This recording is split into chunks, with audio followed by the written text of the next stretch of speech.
오늘은 우리가 바른 해석을 하는 데 있어서 장애물에 대해서 생각해 보려고 합니다. 우리가 바르게 이해하고 바르게 깨달아야 할 텐데 그렇게 바르게 이해하는 것을 방해하는 우리 장애물들을 알아야 되는데요. 그 장애물들을 우리가 잘 알기도 하지만 때로는 그 장애물이 무엇인지 몰라서 그래서 우리가 잘못 이해하고 있는데도 불구하고 내가 이해하고 있는 것이 잘못될 수 있구나를 깨닫지 못하는 경우가 많이 있습니다. 그래서 오늘은 우리가 성경을 해석할 때 바르게 해석하기 위한 것에 대한 장애물들을 살펴보게 되겠는데, 이 장애물 때문에 어렵다, 이 장애물 때문에 어렵다고 하는 아주 참 부정적인 이야기를 해야 할 것 같습니다. 먼저 우리가 해석이 쉽다, 좋다 이렇게 막 긍정적인 얘기를 하면 참 좋겠는데, 먼저 부정적인 얘기를 먼저 해야 하는 것이 좀 안타깝습니다. 이것 때문에 어렵다, 저것 때문에 어렵다, 그런 장애물들을 이야기하려고 하는데요. 이렇게 장애물에 대해서 이야기해 주는 이유가 무엇이냐면, 우리가 그 장애물이 있는 줄 모르고 우리의 해석이 옳다고 생각하기 때문에 그렇습니다. 장애물 때문에 잘못 해석하고 있음에도 불구하고 내가 해석한 게 맞다고 생각을 하는 일들이 많이 발생하고 있는데, 안타깝게도 무식하면 목소리가 커요. 무식하면 또 용감해요. 알지 못하는 사람들은 얼마나 열정적이고 또 과감하고 한지 모르겠어요. 그런데 정작 자기가 알고 있는 것이 잘못되었다고 한다면 이라고 하는 걸 한번 질문을 던져봐야 되지 않겠습니까?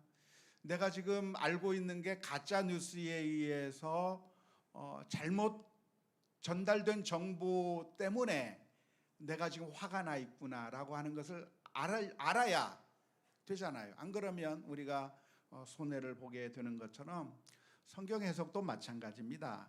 우리들에게 어떤 장애물이 있어서 그래서 왜 성경을 이해하지 못하는지, 잘못 이해하고 있는지에 대한 것을 알아야, 그래야 바른 해석으로 나갈 수 있는 길이 열리기 때문에 장애물에 대해서 생각해 보려고 합니다.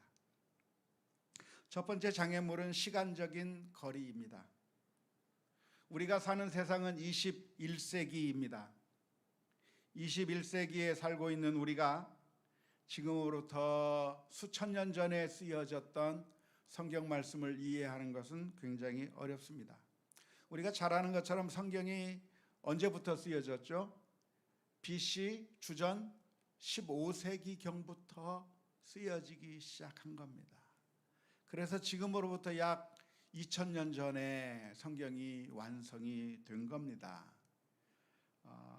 그런데 그만큼 시간적 간격이 너무나도 멀리 떨어져 있기 때문에 우리가 이해하는 데 어려움이 있을 수 있다는 것이고요. 두 번째는 언어적인 거리가 되겠죠. 우리가 사용하고 있는 것은 한국말입니다. 그리고 몇몇 분들은 한국어 외에도 영어나 불어나 독일어나 외국어를 읽을 수 있는 분들도 계시겠지만, 아무튼 대부분의 사람들은 한국말로 성경을 읽고 있는데, 성경은 한국말로 기록된 것이 아니라 히브리어, 아람어, 헬라어라고 하는 세 가지 언어로 기록되어 있습니다. 따라서 그 언어의 차이가 있어서 우리가 그것을 정확하게 이해하는데 어려움을 느끼게 되는 것이죠. 심지어 같은 한국말이라도 이해하는 게 쉬운가요? 어렵습니다. 한국말도 그렇게 오해가 많아요. 지금 동시대를 살고 있는 사람들끼리 이야기하는 한국말도 오해가 많고, 심지어 100년 전에 쓰여진 글만 읽어도 도대체 이게 무슨 내용인가 모를 정도이고, 세종대왕께서 쓰셨다고 하는 훈민정음을 읽어도 도대체 무슨 뜻인지 학교에서 배워야 알지 그냥 읽어서는 모르게 되는 것이죠. 뿐만 아니라 이 헬라어, 히브리어, 아람어로 되어 있는 이 성경 말씀을 우리나라 말로 번역해서 우리가 그 번역을 읽고 있는데요. 사실 그런데 이 번역이라고 하는 것은 사실 어려운 겁니다. 번역이라고 하는 것은 굉장히 쉬운 일이 아니죠. 왜냐하면 어떤 한 언어에서 다른 한 언어로 이렇게 번역할 때 그 의미가 그대로 전달되는 것이 아니라 이 한쪽 언어의 단어가 가지는 그 단어의 의미와 그 단어를 번역한 우리나라 말의 언어 사이에 의미가 정확하게 일치하지 않는 겁니다. 그렇기 때문에 번역 자체가 굉장히 어려워요. 예를 들어서 아빠라고 하는 헬라어가 있습니다. 아빠라고 하는 그 헬라어를 보면 한번 보여주면 좋겠네요. 아빠라고 하는 그 헬라어라고 하는 것이 무엇이냐면 우리나라 말에서 아빠는 어떤 의미를 갖고 있죠? 아버지죠. 아버지인데 그 아버지를 어린이가 친밀하게 허물 없이 이물 없이 부를 때 아빠라고 부를 수 있는 겁니다. 하지만 이 아빠라고 하는 말이 우리나라 말에서는 그렇게만 사용되는 게 아니에요. 아내가 남편을 지칭할 때도 아빠라고 부르더라고요. 그렇죠? 심지어 부모가 자식을 지칭할 때도 아빠라고 이야기를 해요. 아범이라고 얘기도 하잖아요. 아빠, 우리 손주의 이름을 부르면서 애 아빠. 남편을 자기 아들을 지칭하는데 아빠라고 쓰는 용례가 우리나라 말에는 있다 이 말입니다. 하지만 그 헬라어인 같은 단어라고 할 수 있는 아바, 이 아바라고 하는 말이거든요. 이 아바라고 하는 말은 물론 어린이가 아버지를 친밀하게 부를 때 사용하는 말이기는 하지만 이스라엘 사람들은 어떻게 사용했는가? 이웃 어른한테도 아빠라고 불렀어요. 선생님한테도 아빠라고 불렀단 말이에요. 그러니까 이 아빠라고 하는 말을 아바라고 하는 헬라어를 우리나라 아빠로 1대1로 번역할 수가 있겠는가? 그때마다 그 의미가 달라질 수 있다 이 말입니다. 그러니까 단어가 정확하게 똑같은 것이 아니라 그 의미의 영역이 달라요. 다르기 때문에 번역 자체가 아주 깔끔한 번역, 최상의 번역이라고 하는 건 존재하지 않습니다.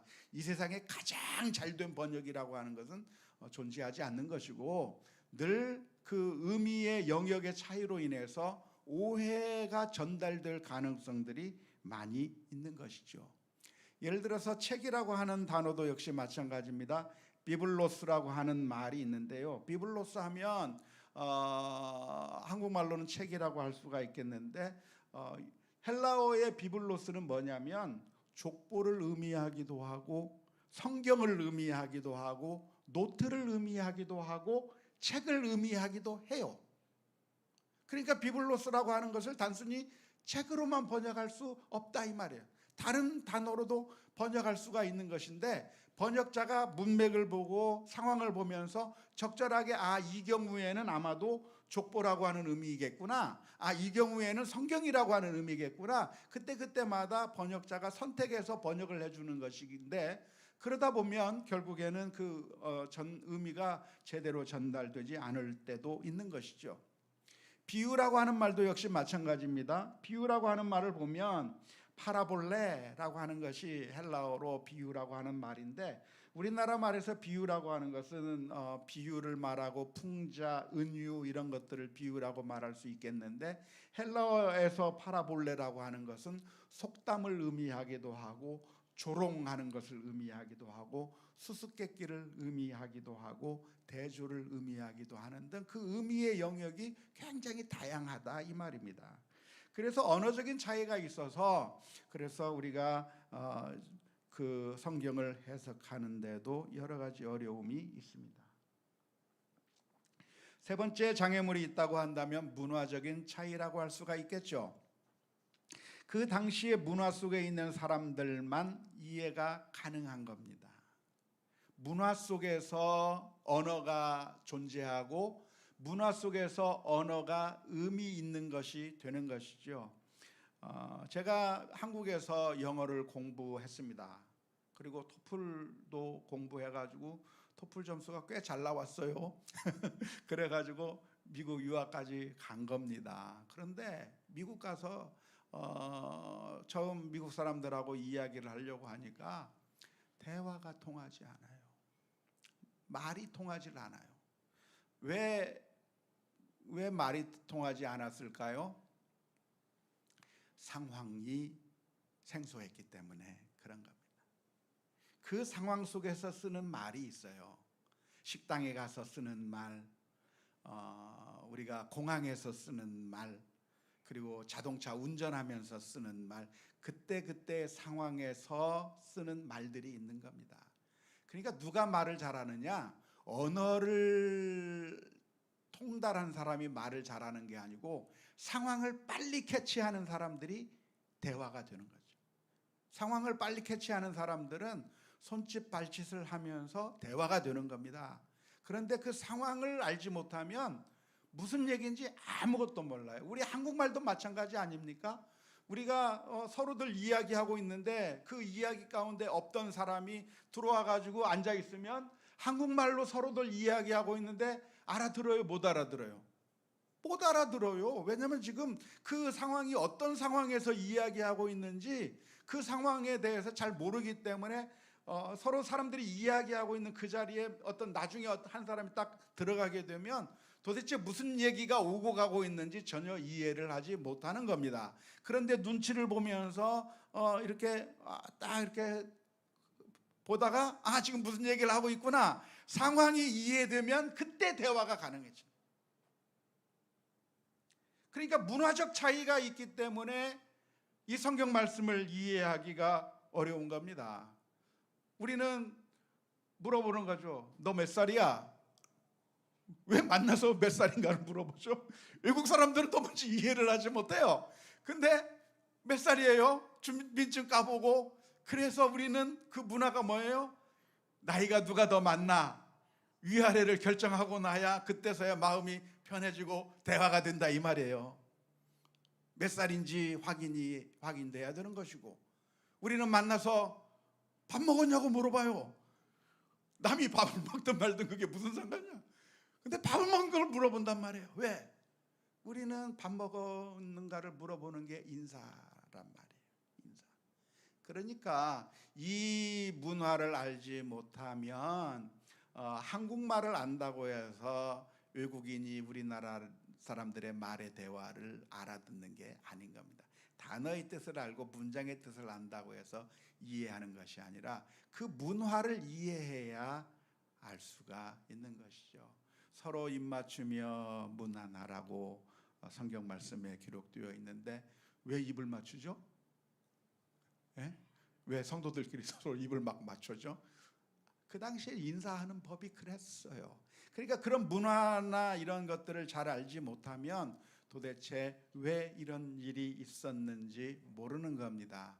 교회 안에서 잠잠하라라고 하는 말이 나와 있으면 왜 이런 말이 나와야만 했었는지, 그 당시의 문화가 무엇이었는지 이런 것들을 제대로 잘 연구하고 그 문화를 알아야 되는데, 모르면 그냥 문자 그 문화와 그 문맥과 상관없는 그 문자에 매여서 엉뚱한 이야기들만을 하게 되는 결과를 가져오게 되는 것입니다. 그런데 성경의 문화가 다 달라요. 세겜 땅이었던가요? 아브라함이 그 아내의 묘를 쓰기 위해서 땅을 사는 장면이 나옵니다. 그 땅을 살 때 물어봐요. 내가 이 땅을 사서 그래서 내 아내를 장사하고 싶다고 이야기할 때 그곳에 있는 사람들이 아브라함에게 놀라운 이야기를 합니다. 우리 사이에 무슨 돈을 계산할 필요가 있겠습니까? 땅값은 얼마이지만 그냥 가져가세요. 그래요. 공짜로 준다는 얘기인가요? 예? 공짜로 준다는 것처럼 들려요. 그런데 그게 장사하는 대화예요. 대화. 얼마라고 값을 이야기하잖아요. 땅값이 얼마예요? 돈 내려면 이 정도 돈 내요. 그 가격을 제시를 하는 거예요. 그러면 아브라함이 뭐라고 대답을 해야 돼요? 어찌 제가 공짜로 받을 수 있겠습니까? 땅값이 그만큼이라고 하는데 그만큼은 다 못 드리고 한 80%에 드릴게요. 그러면 무슨 말씀이에요? 그 정도 그러지 마세요. 그러면은 그럼 90% 드릴게요. 흥정하는 거예요. 공짜로 주는 것 같은 이야기를 하고 있는데 공짜로 준다는 얘기가 아니란 말이에요. 이 세상에 공짜로 주는 사람이 어디 있어요? 땅을 팔아먹는 거죠. 그런데 그 사람 사이에 그런 문화가 있는 겁니다. 삼손이 그 혼인 잔치 때 퀴즈를 내는 거예요. 퀴즈. 강한 자에게서 먹을 것이 나오고 또 뭐죠? 먹는 것에서 단 것이 나왔다고 그러나요? 단 것에서 뭐가 나왔나? 아무튼 그렇게 얘기를 하니까 또 그거 가지고 또 막 그러잖아요. 그게 도대체 무슨 상황일까? 우리 한국말로 읽는 사람들은 그게 도대체 무슨 상황인지 모르는 것이죠. 하지만 그 당시의 문화적 상황들을 좀 더 이해하게 된다고 하면 좀 더 이해할 수가 있겠다 생각이 들고요. 우리가 바른 해석하는 데 있어서 또 다른 장애물이 있다고 한다면 한국말 성경이 애매하게 번역되어 있다고 하는 것입니다.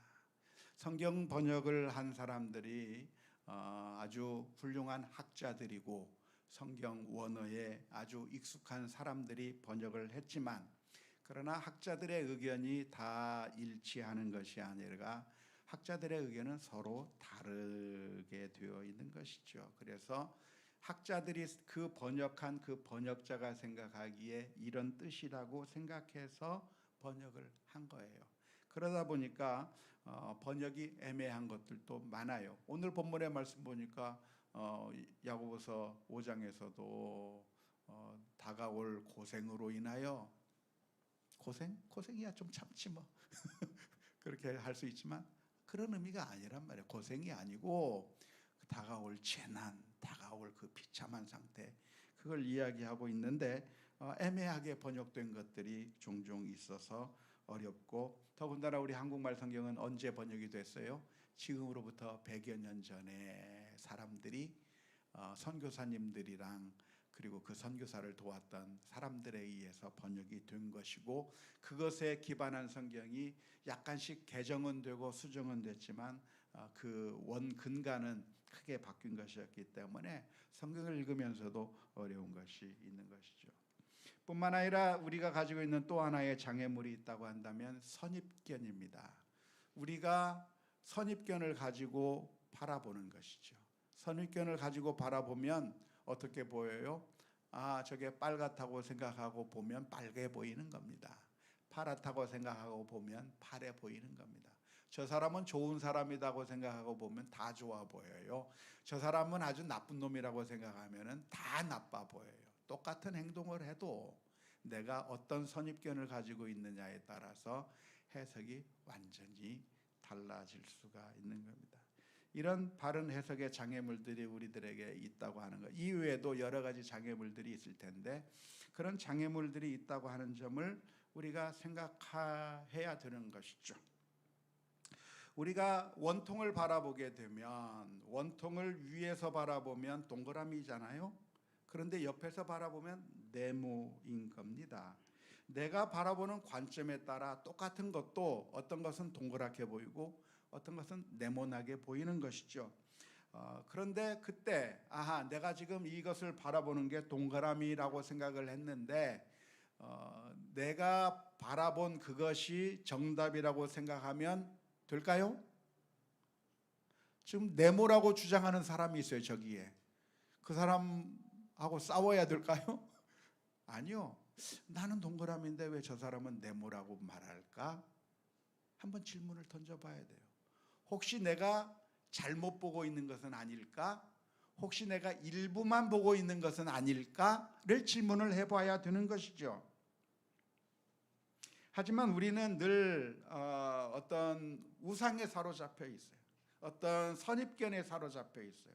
그래가지고 내가 가지고 있는 게 전부라고 생각하는 것이죠. 하지만 우리는 항상 어떻게 출발해야 되는가? 내가 잘못 보았을 수도 있고 잘못 해석했을 수도 있다고 하는 그 내가 잘못될 수 있다고 하는 것을 먼저 인정하고 출발해야 됩니다. 바른 해석의 출발점이 어디에 있어요? 내가 잘못 이해했을 가능성이 있다고 하는 것을 인정하는 데서부터 바른 해석이 출발해야 되는 거예요. 우리는 왜 바른 해석을 못하는가? 고집이 세서 그래요. 내가 맞다고 한번 생각한 것은 이것은 정답이라고 생각하기 때문에 그래서 우리는 늘 잘못된 데서 헤어나오지 못하는 겁니다.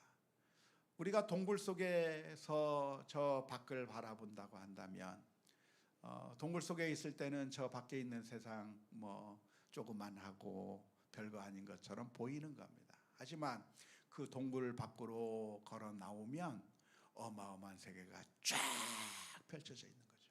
그게 플라톤이 했던 동굴의 비유 아닙니까? 우리는 늘 동굴 속에서 우리만의 생각 속에 갇혀 있는 겁니다.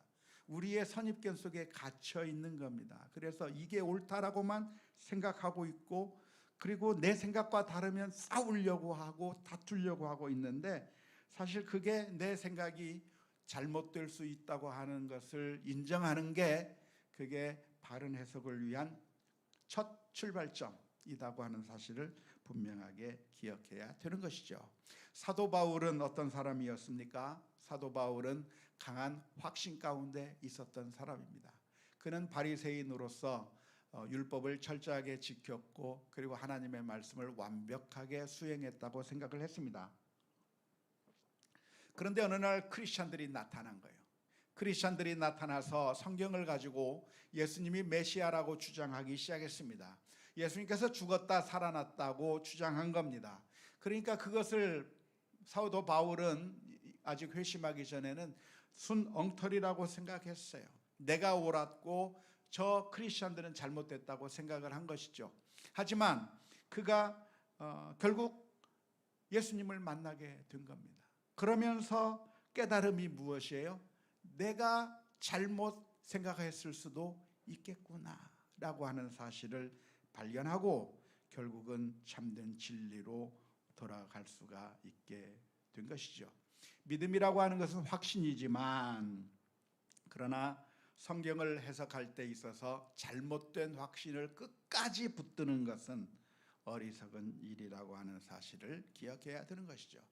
6명의 소경이 코끼리를 만질 때 각각 만지는 부위에 따라서 다른 평가를 내놓을 겁니다. 하지만 그 평가들은 다 정답이 아니라 잘못된 대답이었고 완전히 잘못된 대답이 아니라 부분적으로 맞는 대답이었지만 완전한 대답은 아닐 수 있는 것이죠. 왜냐하면 진리라고 하는 것은 우리보다 큽니다. 우리가 이해하는 것보다 진리가 훨씬 더 커서 그래서 우리 머릿속으로 진리를 다 집어넣을 수가 없는 거예요. 언제나 우리가 모든 것을 다 알 수 없다고 하는 그러한 겸손함이 그것이 바른 해석의 출발점이 되는 것이고요. 그래서 우리가 하나님의 말씀을 이해할 때 혹시 내가 잘못 이해한 것은 아닌지 항상 겸손한 마음으로 성경을 바라보아야 하는 것이죠. 잠언서 12장 15절 말씀에 보면 미련한 자는 자기 행위를 바른 줄로 여기나 지혜로운 자는 어떻게 한다고요? 권고를 듣느니라. 잠언서 15장 22절 말씀은 뭐라고 기록합니까? 의논이 없으면 경영이 무너지고 지략이 많으면 경영이 성립하느니라 라고 말씀하고 있습니다. 따라서 우리는 서로 이야기를 해야 되는 겁니다. 당신이 볼 때는 이게 뭐처럼 보였어? 나는 동그라미로 봤는데, 나는 네모로 봤는데, 동그라미, 네모 어떻게 서로 다른 대답이 어떻게 나왔지? 서로 이야기를 하면서 서로 상대방을 무시하고 듣지 않을 게 아니라 다른 사람들의 말에 귀를 기울일 필요가 있는 거예요. 그래서 이게 동그라미도 있고 네모도 있구나를 발견해야 되는 거죠.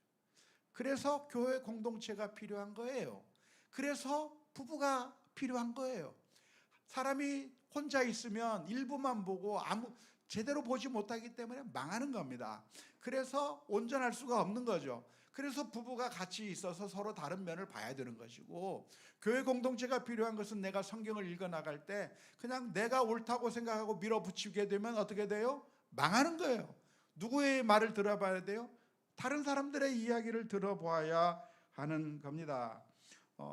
혼자만 깨달은 것이 있다고 한다면, 그리고 그것을 다른 사람들에게 설득시킬 수 있도록 설명할 수 없다고 한다면 그것은 잘못된 해석일 가능성이 많은 거죠. 그래서 성경을 읽으면서 다른 사람들의 의견도 들어봐야 되고, 어떻게 생각하는지 자꾸 대화를 통해서 하나님의 말씀을 제대로 잘 만들어 가야 되는데요. 저는 어떻게 하나님의 말씀을 깨달았느냐? 저는 어떻게 하나님의 말씀을 깨달았는가? 열심히 제가 유학도 하고 공부를 해서 수많은 스킬들을 배워서 하나님의 말씀을 완벽하게 잘 깨달을 수 있었느냐? 아니에요. 그것은 하나의 여러 가지 저한테 툴을 주는 것이었는데, 사실은 제가 어떻게 하나님의 말씀을 더 잘 깨달았느냐?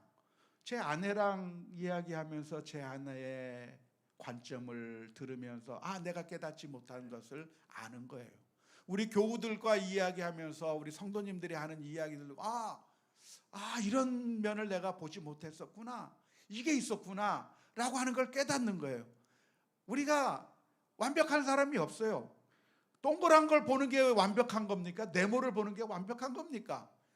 서로 보는 위치가 다른 거예요. 내가 서 있는 입장에서 보는 것은 언제나 내 관점에서 보는 거예요. 그런데 내 관점이 아닌 다른 사람의 관점도 필요한 거잖아요. 노동자의 관점도 필요한 것이고, 사장의 관점도 필요한 것이고, 모든 사람의 관점들이 다 있어야 되는 것인데, 우리가 언제나 일방적인 한쪽 편에서의 관점만 바라보기 때문에 그래서 이해가 잘 안 되는 거예요. 저는 남자이기 때문에 남자의 시각으로 성경을 보는 겁니다. 그런데 누구의 관점도 필요해요? 여성의 관점도 필요한 거예요. 여성이 바라볼 때 이것을 어떤 마음으로 읽었는가를 봐야 되는 것이죠. 그리고 그것을 무시해버리는 것이 아니라 이런 게 있구나 하면서 서로 그 마음을 조금씩 열어가서 하나님의 말씀에 귀를 기울이고 진리를 알아가는 노력을 해야 되는 것이지, 우리가 나만이 옳다고 하는 독불장군이 된다고 한다면 결국 어떻게 됩니까? 망하게 된다는 것을 기억해야 할 것입니다. 자, 성경을 해석해야 되는데 그렇다고 한다면 성경이 무엇인가를 먼저 생각해야 돼요. 서론이 너무 길죠? 서론은 좀 재미없어요. 죄송합니다. 실제적으로 구체적인 걸 들어가야 재밌는데, 근데 서론을 해야 돼요. 서론을 해야 큰 조망을 가지고 봐야 되기 때문에 일단 서론적인 면을 이야기하고 있는데, 성경 해석에 있어서 또 중요한 것이 무엇이냐면 성경이란 과연 무엇인가를 알아야 되는 것이죠. 성경이 뭐죠? 성경은 하나님께서 우리들에게 들려주시는 하나님의 말씀입니다. 그것이 제일 중요한 거겠죠. 그런데 그 성경이 우리들에게 어떻게 전달됐습니까? 어느 날 갑자기 하나님께서 자, 여기 성경이다, 이거 받아라 하면서 하나님께서 성경을 우리들에게 툭 던져줬나요? 어떻게 성경이 생기게 됐나요? 성경의 저자들이 있었어요. 예를 들어서 모세 오경 같은 경우는 창세기, 출애굽기, 레위기, 민수기, 신명기 같은 경우는 누가 썼다고 그러죠? 모세가 썼을 가능성이 가장 높다고 이야기들 하잖아요. 모세가 썼다고 그래요. 모세가 기록을 한 겁니다. 또 이사야 선지자가 이사야서를 기록했을 것이고, 예레미야 선지자가 예레미야서를 기록했을 것이고, 다윗과 같은 사람, 솔로몬과 같은 사람, 이런 사람들이 시편을 썼을 것이고, 솔로몬이 전도서라든지 잠언서라든지 이런 걸 많은 부분을 썼을 것이고, 마태, 마가, 누가, 요한 그 성경의 저자들이 있고, 바울 사도가 썼고, 야고보가 썼고, 그리고 베드로가 썼고 등등 성경의 저자들이 있는 겁니다. 그런데 성경의 저자들이 이 성경을 쓸 때 성경을 어떻게 썼는가? 어느 날 갑자기 하나님께서 나타나셔가지고 바울아, 베드로야, 지금부터 내가 부르는 대로 써라. 예, 하나님 알겠습니다. 그냥 하나님이 불러주시는 대로 필사만 했을까요? 아니면 그 사람이 있었을까요? 어떤 식으로 성경이 주어진 거예요? 마치 우리가 책을 쓰고 마치 우리가 편지를 쓰듯이 성경의 저자들도 그렇게 한 겁니다. 그러니까 만일 제가 성경의 저자라고 한다면, 만일 제가 성경을 썼다고 한다면, 제가 지금 잠깐 미국에 가 있는 동안에 우리 교회에 어떤 큰 문제가 생겼어요. 그러면 이 큰 문제를 어떻게 해결하면 좋지? 장로님들이 저한테 연락을 합니다. 목사님, 큰일 났습니다. 우리 교회에 이런 일들이 있는데 목사님 어떻게 하면 좋습니까? 어떻게 해결하면 좋습니까? 그럴 때 제가 멀리 떨어진 곳에서 우리 장로님들에게 편지를 씁니다. 장로님, 이 문제는 이렇게 해결하시고, 이 문제는 이렇게 하시고, 이 문제는 이렇게 해결했으면 좋겠습니다. 왜냐하면 하나님의 말씀에 원리가 이렇고 저리가 멀리 이렇고 저렇고 해서 이렇게 해결하십시오라고 하는 그 편지를 제가 만일 멀리 출타 중에 있다가 편지를 써서 우리 장로님들에게 보냈다고 합시다. 그 편지가 무엇이 됐어요? 성경이 된 거예요. 바울 사도가 쓴 편지들이 대부분 다 그런 것들입니다. 바울 사도가 로마에 있는 교회에 편지를 보내고, 바울 사도가 고린도에 있는 교회에 편지를 보내고, 데살로니가에 있는 교회에 편지를 보내고, 바울 사도가 그 교회의 문제들에 대해서 해결책, 여러 가지 교훈들을 쓰면서 편지를 보냈는데, 그 편지가 어떤 목회자가 쓴 사신이 아니라, 어떤 목회자가 쓴 개인 편지가 아니라, 이게 바로 하나님의 말씀이요, 하나님께서 우리들에게 해주신 말씀이라고 성경으로 들어가 버린 거예요. 마태, 마가, 누가, 요한도 마찬가지입니다. 마태라고 하는 사람이, 마가, 누가, 요한이라고 하는 사람이 복음을 전하는 가운데 예수님이 어떤 분인가에 대해서 좀 설명해 주세요. 예수님이 어떤 분인가 좀 말해 주세요. 그냥 설교만 하지 말고 좀 글로 써가지고 각 교회에 좀 나누어 주어서 많은 사람들이 읽을 수 있도록 그렇게 정리 좀 해주세요 라고 하는 부탁을 받았을 때, 마태가 그래요, 그러면 내가 하나 쓸게요 해가지고 예수님에 대해서 쭉 기록해가지고, 예수님의 일정에 대해서 기록해가지고 어느 교회에 보낸 겁니다. 어떤 사람에게 준 겁니다. 그게 성경이 됐어요. 누가라고 하는 사람은 데오빌로 각하에게 편지를 쓰는 겁니다. 데오빌로가 누가한테 물어요. 예수님이 도대체 누구야? 왜 기독교가 왜 이 모양 요꼴이야? 왜 이렇게 문제를 일으키고 있지?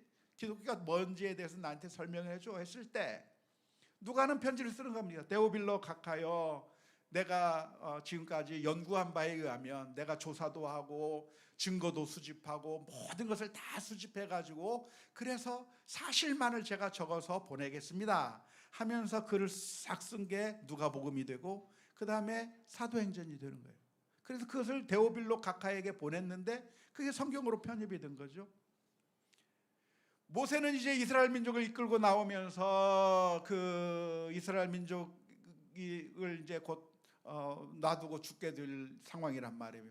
이 내가 죽게 되는 상황 가운데서 이스라엘 민족이 하나님의 말씀을 잘 지켰으면 좋겠는데, 그래서 그 이스라엘 민족에게 알려줄 그 율법을 다 일일이 기록한 겁니다.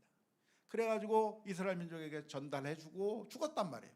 그게 성경에 들어와 있고, 이사야 선지자의 경우에는 좀 더 특별하죠. 왜냐하면 이사야 선지자는 하나님을 보고 그리고 하나님께서 전달하라고 하는 그 내용들이 포함이 되어 있기 때문에 그렇습니다. 그래서 환상과 계시로 받은 내용도 포함되어 있고, 그리고 이사야가 기록한 내용들도 있고, 역사가들이 쓴 글이 이 안에 들어와 있고, 다 들어와 있는 겁니다. 그러니까 한편으로는 성경이 하나님의 말씀이라고 하는데, 그런데 성경이 어떤 성경이에요?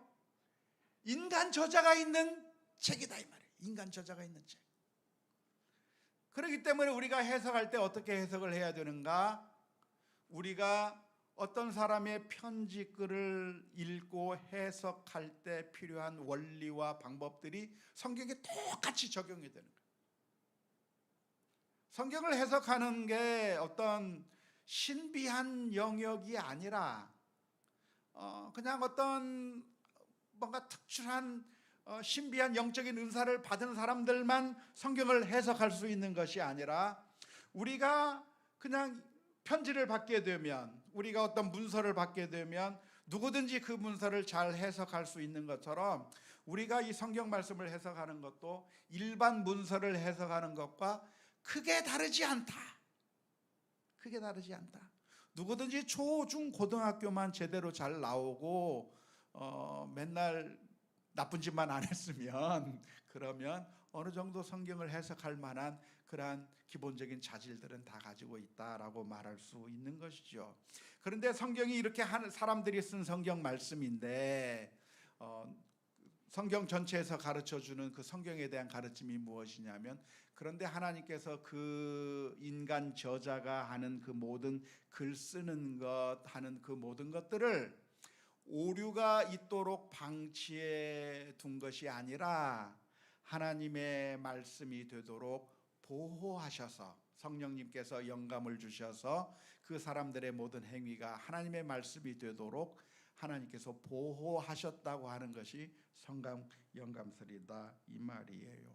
그러니까 한편으로는 전적으로 하나님의 말씀이면서, 전적으로 또 한편으로는 100% 인간의 책이라고 하는 점을 보면서, 우리는 이 성경 말씀을 우리가 일반 문서를 해석하는 것과 거의 비슷한 방식으로 해석해도 무방하다고 하는 것을 먼저 알아야 될 것이지만, 그러나 이것이 인간의 책만이 아닌 100% 하나님의 책이라고 하는 점에 있어서 우리가 볼 수 있는 또 하나의 그 중요한 면이 있습니다. 그게 뭡니까? 그게 뭐냐면 성경에 통일성이 있다고 하는 원칙이에요. 그죠?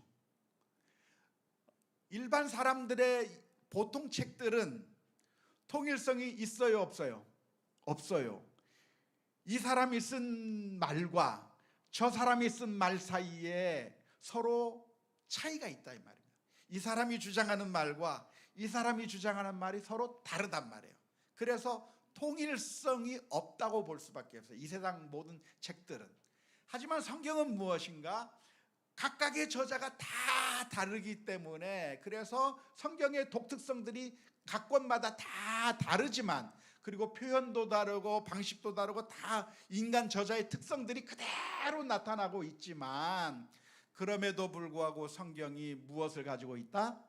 통일성이 있어서, 예를 들어서 바울 사도가 한 말과 야고보 사도가 한 말이 서로 상반되는 말처럼 보이지만, 우리는 어떤 전제를 가지고 성경을 바라볼 수가 있어요? 이게 서로 다른 이야기를 하고 있는 것이 아니라 하나님의 그 뜻 가운데서 통일되고 뭔가 이렇게 서로 모순되는 말을 하는 것이 아니다라고 하는 전제 속에서 성경을 바라볼 수가 있는 것이죠. 특별히 예수님 메시아가 이 세상에 오실 거라고 하는 예언이 구약 성경 말씀 가운데 기록되어 있고, 그리고 예수님께서 그 메시아로 오셨고 그 메시아가 다시 오실 거라고 하는 이 커다란 창조와 구속과 그리고 타락과 구속과 그 다음에 이 모든 그 재림과 이 모든 것들이 서로 상반된 이야기를 하고 있는 것이 아니라 하나님의 뜻 가운데서 하나의 통일성을 이루고 있다고 하는 점을 보면서 성경을 해석해야 하는 겁니다. 그래서 서로 다른 게 아니라 같은 의미를 가지고 있다는 것을 우리가 기억해야 하는 것이죠. 따라서 우리가 성경을 바라볼 때 만일 성경이 서로 다른 이야기를 하고 있는 것 같으면 왜 다른 이야기를 하고 있는지에 대해서 고민해 봐야 하는 것입니다. 만일 일반 서적이 서로 다른 이야기를 하고 있다고 한다면 그거야 저자가 서로 다르니까 서로 다른 이야기하고 있다라고 쉽게 결론 내려버리면 되죠. 하지만 성경은 무엇입니까? 서로 다른 이야기를 하고 있는 것 같아도 우리가 이것은 다른 이야기가 아니고 마치 원통의 동그라미와 네모처럼 똑같은 것의 다른 측면들에 대해서 이야기해주고 있는 것이며, 그래서 우리가 어떤 방식으로든 조화롭게 이 말씀을 이해할 수 있을 것이다라고 하는 전제로 이 성경 말씀을 볼 수가 있다고 하는 겁니다. 그래서 그런 성경이 무엇인가에 대해서 정확히 알아야 되는 것이죠.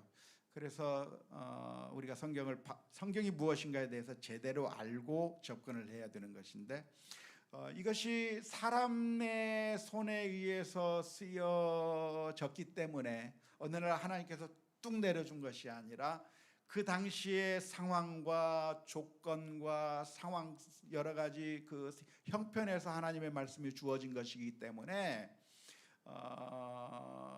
이 말씀이 그 당시 그때 어떤 의미였는가를 먼저 깨달아야 되고 2차적으로 우리들에게 어떤 의미인가를 발견해 나가야 되는 것이죠.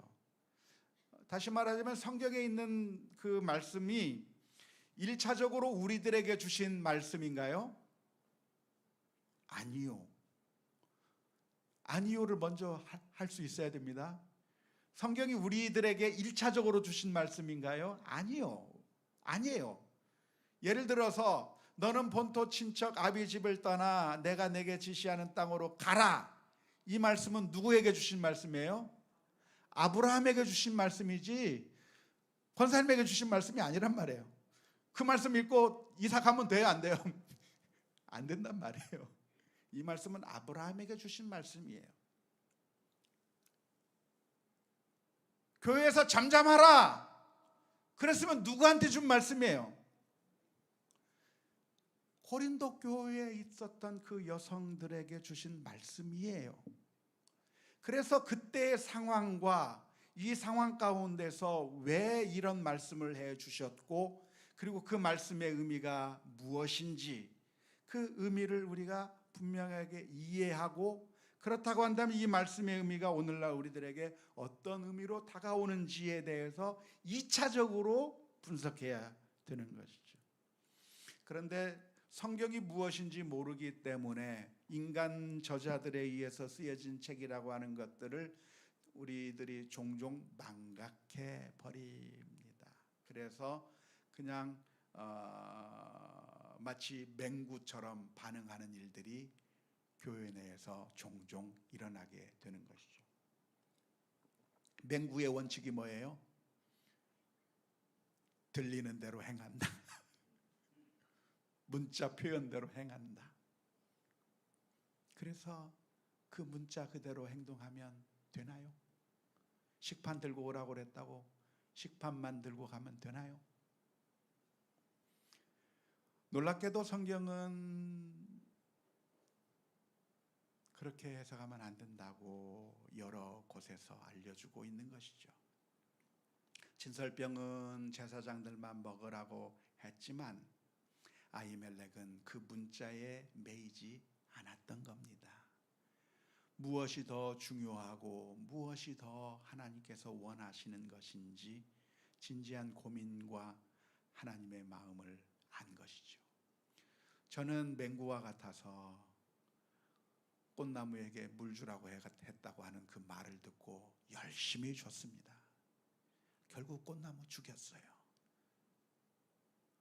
꽃나무에 물을 주란 얘기는 그냥 물만 주면 된다는 이야기가 아니라 꽃나무에 물이 필요할 경우에 한해서 적당하게 물을 주라고 하는 그런 의미였어요.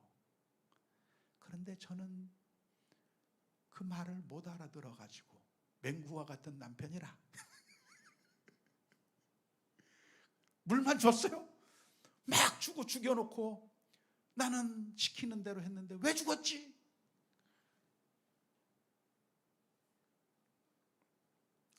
하나님의 말씀을 우리가 제대로 이해하지 아니하면 맹구처럼 행동하는 크리스천이 될 수밖에 없다고 하는 것을 기억해야 하는 것이죠.